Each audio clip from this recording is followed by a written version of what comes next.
I recently tried to get in touch with Joe Rogan. I said, I'm going to be in Texas. I did not hear back from Rogan. And as many of you know, I've been on the Rogan show twice.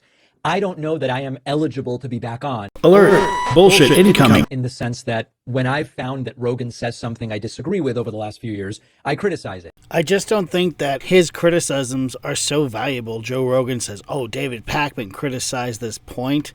Oh, I can't have him on again. Especially when you hear how this guy criticizes stuff. Look at this. I would welcome the opportunity to try to figure out what is it that happened with Rogan? Was it moving to Texas and changing the people around him that changed his views on so many issues? What was it? This guy is literally saying, what's wrong with Joe Rogan? What happened to Joe Rogan? Like he got sick, like he got a disease. Joe Rogan was very clear on his show, every episode, every time, about his evolution of thought. I am to the right of Genghis Khan, and I listen to Joe's evolution in real time. It's not a mystery to me. I don't know why it's a mystery to David Pakman. I feel like he's too smart for this, and this is largely performative. So in any case, for me, none of this stuff is personal. I did not hear back from Rogan, so I don't think I'm going to be back on. In the midst of this, I was sent this clip. I struggle with that. I feel like maybe he had someone send it to him so he could just say that and be telling the truth. I think he selected this clip himself because he was watching Joe Rogan. Because there's nothing in here that would motivate someone to send it. Of Rogan speaking to actor Woody Harrelson. This is really tough to watch. David Pakman just made a big circus about how it's not personal, blah, blah, blah, but this is really tough to watch. I would love to know the timeline of Woody's recording with Joe and David Pakman's visit to Texas. How much you want to bet he reached out to Joe while he was in Texas, Joe doesn't respond, and he gets on Rogan's like, who the fuck is he interviewing that he's not having me? He got word that Joe's recording with Woody, and then he did this. I won't even preview what's in it. Let's just jump in. Comedy Mothership. Yeah, I'd like to do that. It's fun. It's a great place. My buddy Jimmy Dore is there this weekend, who's also great, and he's filming his comedy special there this weekend. Oh, really? Yeah, Jimmy Dore is amazing. He's another guy that's risen as an independent journalist. He's a comedian. So first of all, I do not believe that Jimmy Dore is a journalist, but I also don't believe that I'm a journalist. I don't think any of us are journalists. I think we are all commentators. We're just giving our opinions on things. And this is already a media literacy problem that we have in this country. I do prefer the title commentator to journalist, but not for his reasons. I think the title journalist is corrupted, because journalists haven't been doing journalism. They suck. So I'd rather not see this new generation of media copy journalists, because they're terrible. Pakman blurts out media literacy. This is a media literacy problem. Media literacy is a left-wing buzzword for you don't interpret the news the way we want you to. Is it reporting? Or is it commentary? And he started his show basically just making fun of political things. And then during the pandemic, got vaccine injured and really got kind of red-pilled and kind of became like the voice of truth and reason. And, He was vaccine injured, and now we can, as a result of the injury, we can now count on Jimmy Dore to tell us the truth. Again, this is performative garbage. Joe Rogan literally says, kind of got red-pilled. Not the vaccine injury. That was one thing. And then more things added to it. And of course, same thing. I listened to Jimmy Dore during this time. I listened to his evolution. It wasn't a mystery. Another guy who's been completely outcast by supposedly progressive people for just telling the truth. Now, of course, I don't even know that it's accurate to say Jimmy Dore has been outcast by progressive people. This is one of the things that's really important to understand. When you change your views and you go, hey, actually the vaccines are fill in the blanks, everything Jimmy Dore has said, which isn't true. And it doesn't really seem like Trump's actually that bad. And, I don't want to misquote Jimmy Dore, but, this kind of playing coy with like, I'm as left as anyone, but like Harris, no, Trump's actually not what people say. Once you start doing that, it's not that you're outcast because you're willing to tell some truth that nobody on the left wants to hear. You just lose any connection to the values and principles of progressivism. This guy makes some angry faces sometimes when he talks. The fact is, you do get thrown out of the left if you espouse anything different. Progressive values were, let's betray Joe Biden with a coup, coronate the vice president, no election, and that's after 4 years of faking that the guy was really smart and mentally fit to be president, when he's really just filling his diaper, bumping in the walls. That's progressive values. Which include that We follow the science. Is this the science that the president has dementia, obviously? Or is this the science that boys and girls are born as boys and girls? Or is this the science that says, oh, the vaccines might not work as we were told? Or is this the science that said the coronavirus came from some bat crap in the, some kind of animal and it got to the wet market? Or, they denied it came from the lab for years till they finally admitted it? Is that the science we're talking about? We try to separate our feelings from the facts. Bitch, are you for real? We've watched the left over the years separate their feelings from the facts, and then they run with their feelings. We oppose authoritarianism. Pakman has often played down the Twitter files and their results, and the SKDK's misinformation daily briefings, where they were constantly using our tax dollars to fund themselves to censor our social media posts before the 2020 election. He opposes authoritarianism, but all that censorship crap, that was cool. And this is the kind of scariest part. There's a lot of people in what I refer to as the revolutionary left, which I don't even really know that is the left. There is a wing or a sort of through line of people who at some point considered themselves to be nominally on the left, who are just enamored with authoritarianism and often authoritarian leaders and authoritarian dictators. And there's really nothing there that is leftism as I recognize it. Now pay attention here. You may want to replay the previous segments. David Pakman is painfully trying to explain away all the leftist leaders that did the things I told you about. And he knows he's got to catch himself here. So now he's going to separate how he's kind of a libertarian left, but those other people that he followed, that he supports, that he'll still support today, well, they're terrifying authoritarians, but we don't really follow. It's a disaster. Where leftism is really libertarian, small L libertarian. He goes through an explanatory diatribe of what's left today and why Jimmy Dore segregated himself. I speed through it. The problem is that the rhetoric of a lot of this populism has started to become indistinguishable left and right.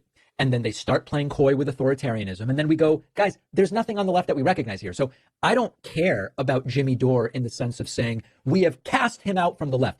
I just don't hear him say anything that still places him on the left. He has segregated himself by virtue of what he has started to say. No one has cast him out.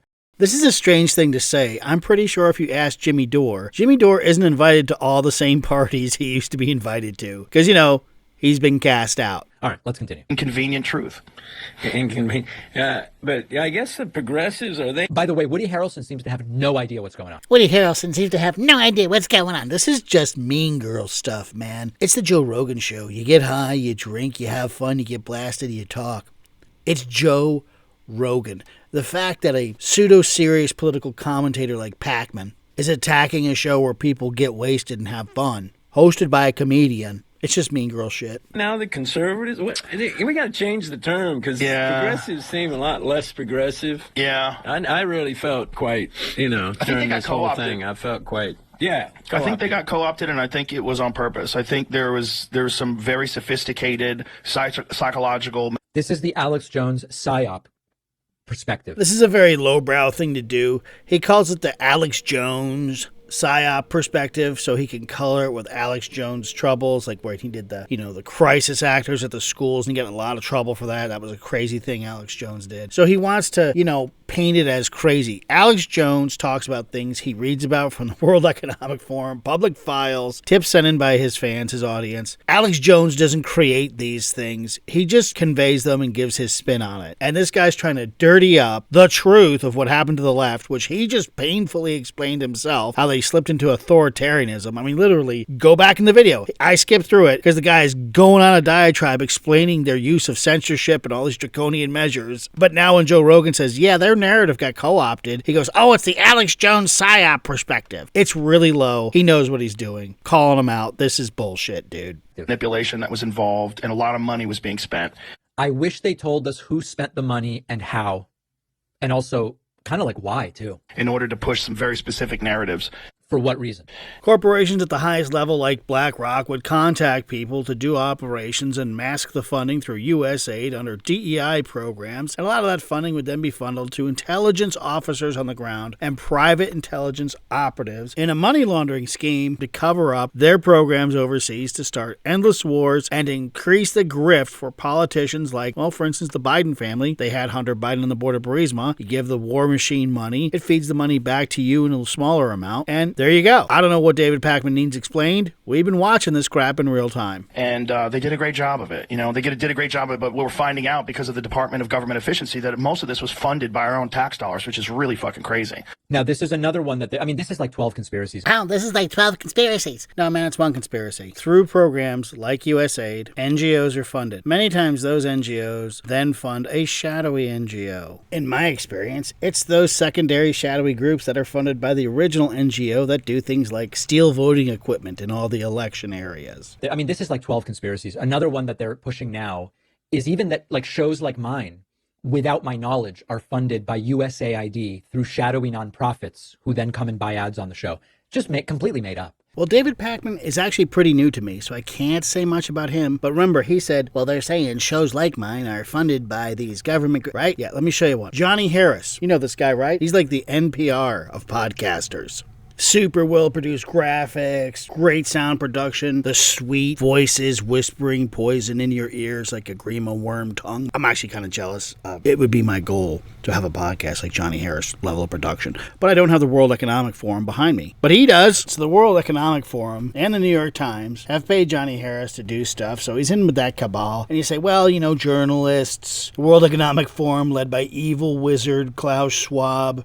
Big deal. It's not like Johnny Harris is an agent of the intelligence community. He's not like an agent podcaster. Oh, here's Johnny Harris at the Center for Strategic and International Studies, a forever pro-war think tank praised by former CIA Director John Brennan. What's really cute about Johnny Harris is he was nominated twice for Emmy Awards for a show called Borders. And this Borders show looked interesting. They looked at the border problems with Hong Kong, some other countries, Colombia, India. And then, just before the 2020 election, they did a border series on the United States, and they canceled the release. Uh-oh, Skedios. So, yeah, if we called this guy a Fed, it's not even an insult. It's literally, it's in his LinkedIn. And it's funny that Rogan has fallen hook, line, and sinker for Doge is finding all of this stuff.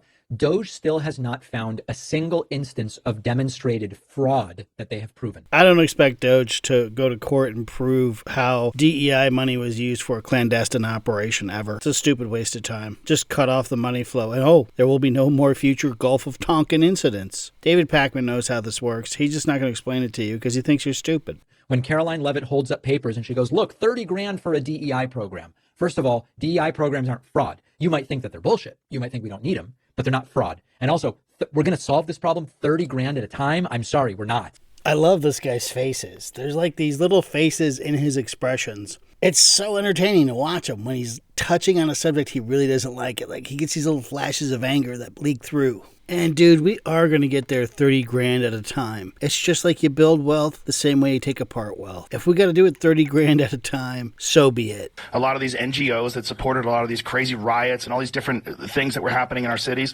was really supported by our own tax dollars. And it was just a subversion of public discourse.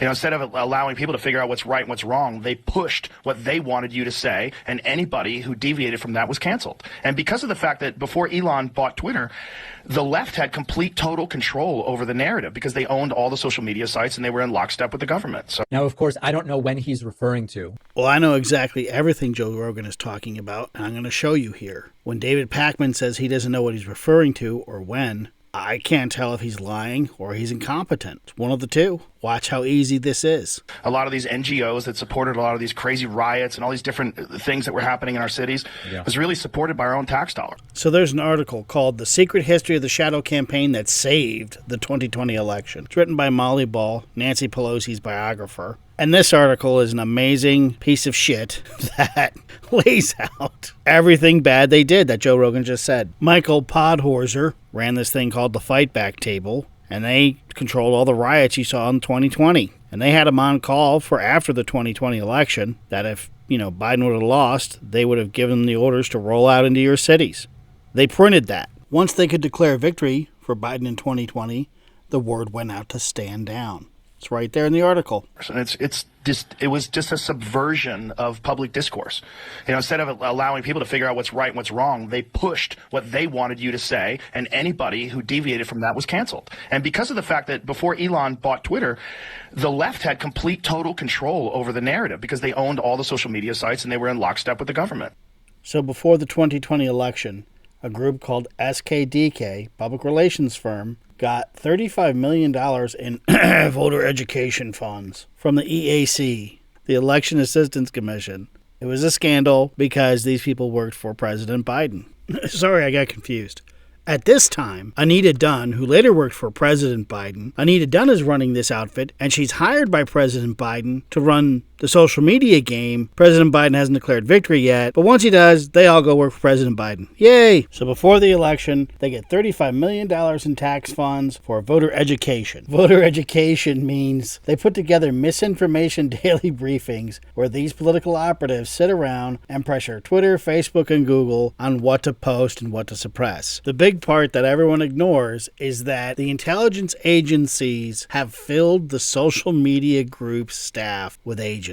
They'll quit the FBI, they'll quit the CIA, they go work at the social media company, then they get to approve what meets the terms of service, wink wink, and they got busted eventually. Now David Pakman says he doesn't know about this, and he's going to call all this stuff I just pointed out to you a bunch of lies. He means don't believe your own eyes. You figure out if he's lying. As many of you know, the Twitter files, which were supposed to explosively show that Twitter was biased on the left, showed that both the Trump administration and the Biden campaign, right, one's in power, had back channels to say to Twitter, we find these accounts problematic. Trump and Biden both had that. Well, the only thing I remember Trump asking Twitter to suppress was some model called him a pussy bitch. And because it was like an insult to the president, kind of an abuse, they asked them to remove it. They refused. Biden suppressed the laptop and made up the Russiagate stuff and got the 51 intelligence agents to push. These two aren't comparable. But here's David Pakman playing both sides with it. He's just gaslighting you. Facebook, owned by Meta, decided before Biden was even president that they were going to start getting away from some of the political stuff in a way that hurt the left, didn't help the. It's all lies. It's all lies. And I believe Rogan believes it. When I see him say this stuff, he genuinely seems to believe this stuff. I don't think that this is, we've criticized some who play characters. I think Candace Owens basically plays a character. I think based on her upbringing and everything we know about her, I think she's a character. I think Rogan genuinely believes this stuff. I think he's wrong about it. And the lack of specificity is the first indicator that there's really nothing here. I welcome the opportunity to talk to him about it. I will be down in Texas. It seems he doesn't want to have me on, which is, of course, completely within his rights. It's his show. But it is disappointing. There you go, folks. That's what this guy's made of. I'm not sure how he got so big, but that was pretty easy.